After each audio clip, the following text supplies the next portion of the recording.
What's up, everybody? I'm here with God Shammgod to talk about his basketball career, about the new documentary that just came out called NYC Point Gods. Sham, how you doing today? I'm good. How you doing? Thanks for having me on. Yeah, I'm good too. Thank you for coming on. So the premiere was on Wednesday night. How was it? What was it like to be there with everybody that was involved in the documentary? It was an amazing atmosphere.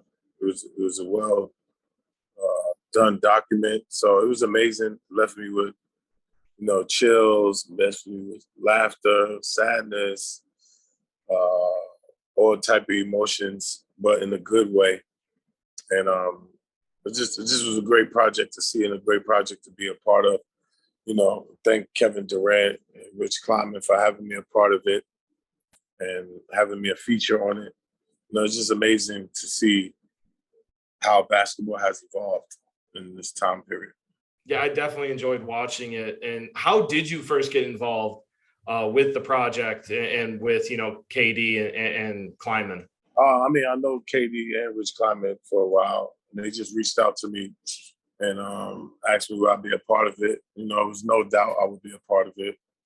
Especially coming from New York City, and especially going through all the stuff coming up, the trials and tribulations of life and basketball. I was just honored.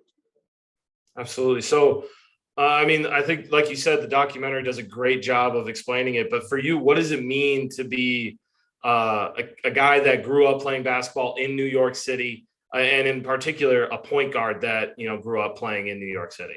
Growing up then was an amazing time. It was like fashion, music, money, drugs, everything. It's just an atmosphere that give a kid the energy, that give you that energy to want to be somebody. Not necessarily a basketball player, not necessarily whatever, but you want to be somebody. We come from the city and the state of competition. That's how we built, that's how we was raised.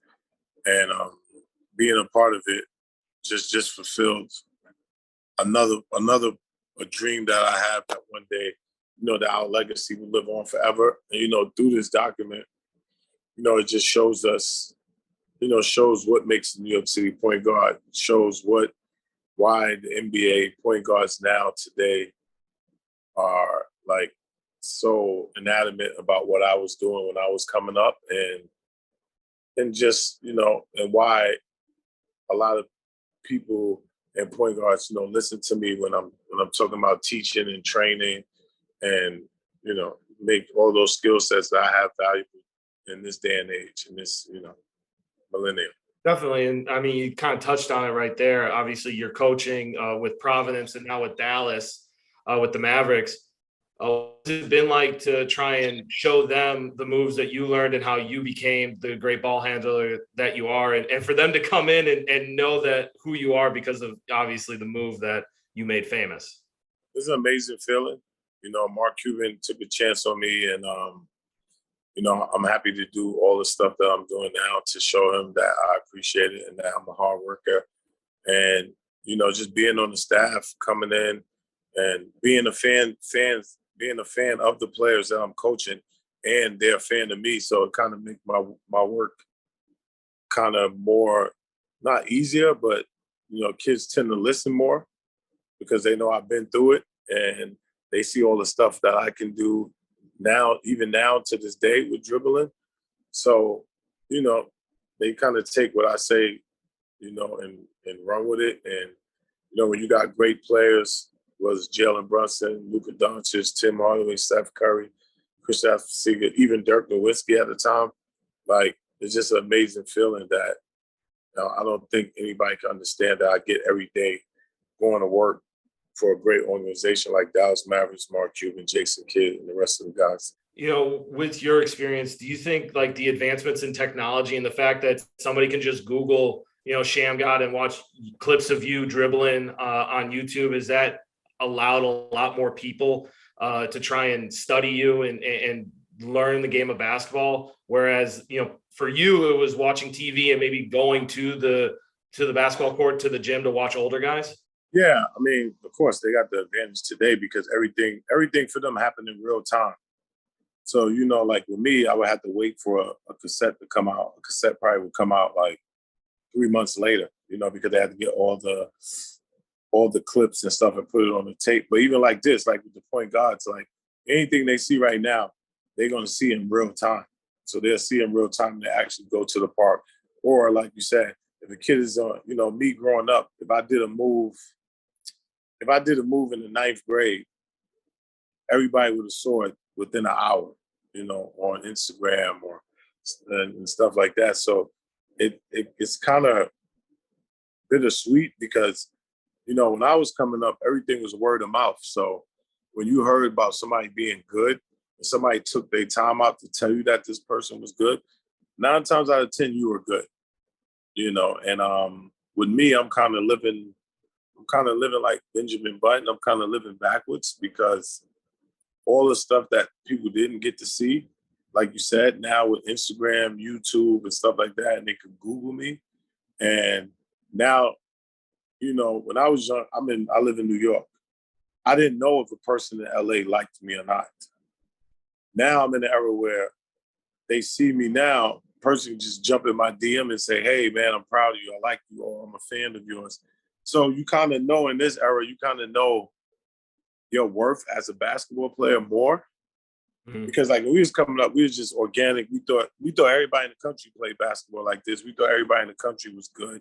We thought everybody in the country. So the NBA was like such an honor and a privilege for somebody to make it. And that's why I think when you watch this documentary, you see like how people was like fighting to get there and what they went through and the struggles and the trials and tribulations. Whereas, not saying you don't go through that now, but now, you can kind of see a kid in the 6th grade and you're like, oh yeah, he should make it to the NBA.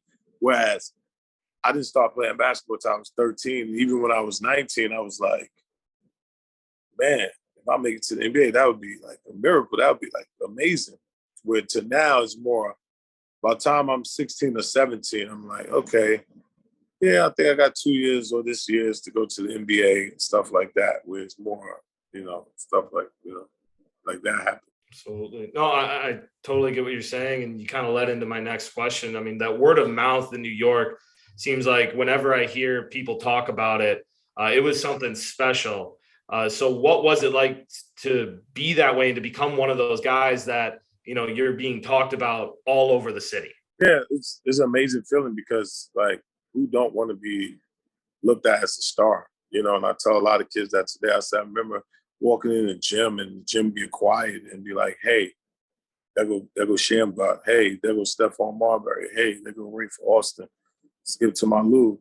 Hey, when I was young, I would see Kenny Anderson. I was like, Kenny Anderson, I would get a part up the middle because I want to be like Kenny Anderson. I want to walk, talk, chew gum like Kenny Anderson. Those are like intimate moments. And now, that's nothing wrong with social media or YouTube, but you kind of lose some of those intimate some of those intimate moments. Whereas, when somebody sit down and tell you, like, explain to you why this person is a good basketball player, or like, for like yourself, why is he a good writer or something like that? Whereas, where somebody could just look up your work and be like, oh, okay, I think he's a good writer. I don't, I like this, so many opinions. But when you see somebody that you respect and they're telling you, oh man, this is an amazing writer. So they give you all the emotions of what they're feeling to you. To whereas, through iPhones and computers and stuff like that, you don't get those human emotions. No, I totally understand. And you're absolutely right in thinking that way. It definitely in person feels a lot better. Yeah. Yeah.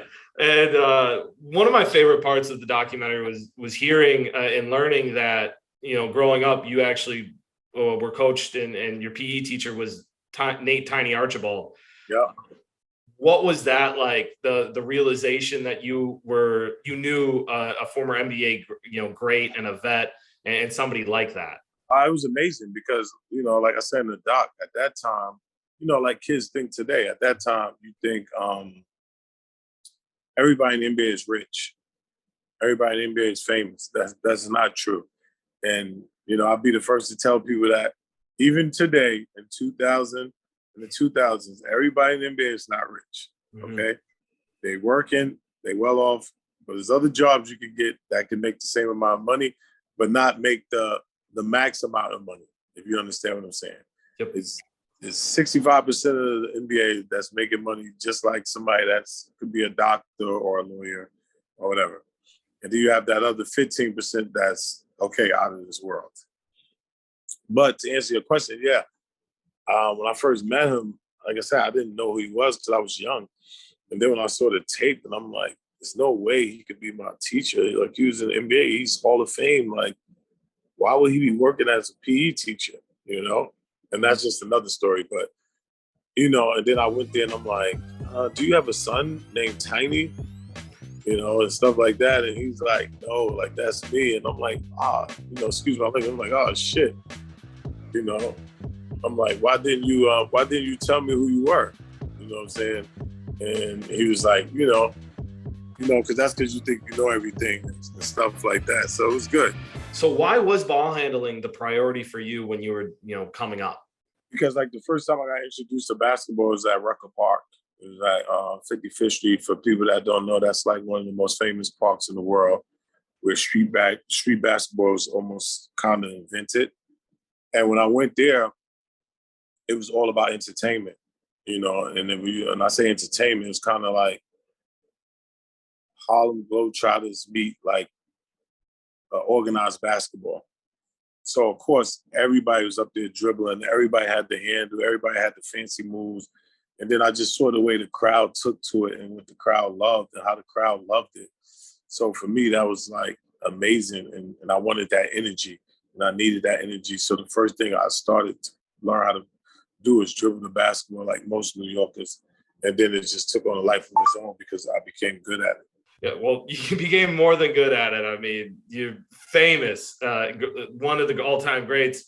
Thank With you. your love of basket, you're welcome. And with your love of basketball and the appreciation for the sport, what does it mean to you to have a move named after you? This is an amazing feeling because, like I said, I'm one of the few people in life that get to live in my inspiration every day. Because, you know, most people, when they pass away, their family see who they inspired and stuff like that. Me being a part of an organization like the Dallas Mavericks and, you know, and them letting me show my talents. You know, when people doing moves and whether it's the Shammgod move, whether it's other moves, and they're like, man, you know, they learned these moves from this guy, God Shammgod. He's right there with the Dallas Mavericks. So, and then when I speak to like Chris Paul, Kyrie Irving, Steph Curry, Damian Lillard, you know, and they say nice things to me, you know, I get to see who I inspired every day. And that's the beauty of basketball.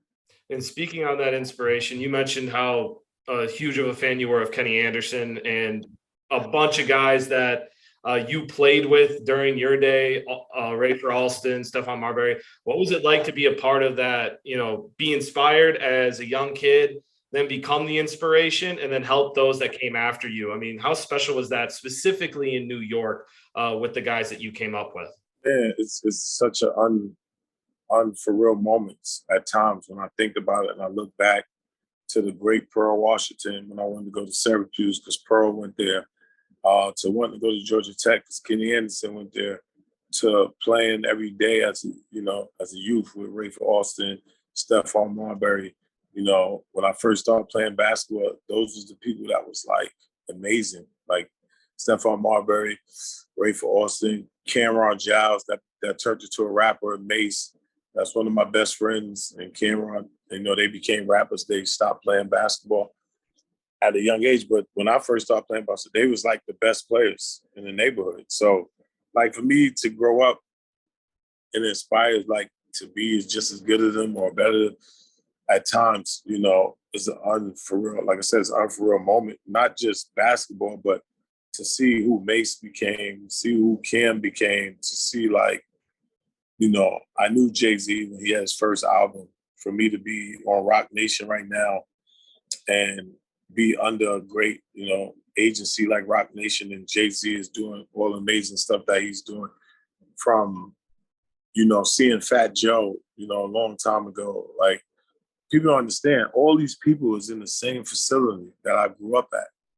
All these people is people I hung out with at times, Sean Puffy Combs at times, by myself. Like we had friendships. not that I know them and they know me. Like we're friends, like we're people we call and talk to. So to be a part of like that era where it's like it wasn't really knocked off to, Mark Jackson is my cousin. To me getting drafted and Ross Strickland is the point guard and he's growing up in the Bronx. Like in New York, we're all really family. We're not people that just know people that say hi and bye. We're people that we call for advice or, I call them, they call me and stuff like that, So for me, that's amazing. Well, speaking on Fat Joe and Jay-Z and Rucker Park, what was that like in the early 2000s when they would bring in that NBA talent and they have the teams go up against each other and really, shine a light on how special Rucker Park and New York City basketball is? Oh, yeah, it was amazing. It was amazing because you got two of the biggest artists in the world, coming to Rucker Park and getting other NBA players to come in, like top NBA players to come there and show their true talents and show like all the work and what they could do. And, just bringing that attention and that awareness from the world just to see it. And it got so big, the game didn't even happen. That's how crazy it was in the park. And, it's just an amazing feeling to be a part of that, to know that time in history in New York, that was my era. Like, that was my era. Like, I wasn't a part of the culture. I was the culture, when it came to basketball. Me and Stephon Marbury, Ray Foster, Kareem Reed, like, we wasn't bystanders. We were setting the tone for the culture. Definitely. And so with, your work in the NBA, and obviously you still pay attention to the sport, who is your favorite point guard as far as ball handling goes, and who do you think has the best handles in the NBA? I would say Kyrie has the best handle. I would say Chris Paul, Steph Curry, James Harden, Dame Lillard, Kemba Walker before he was injured. Now you got the young guys like Trae Young, John Morant, LaMelo Ball.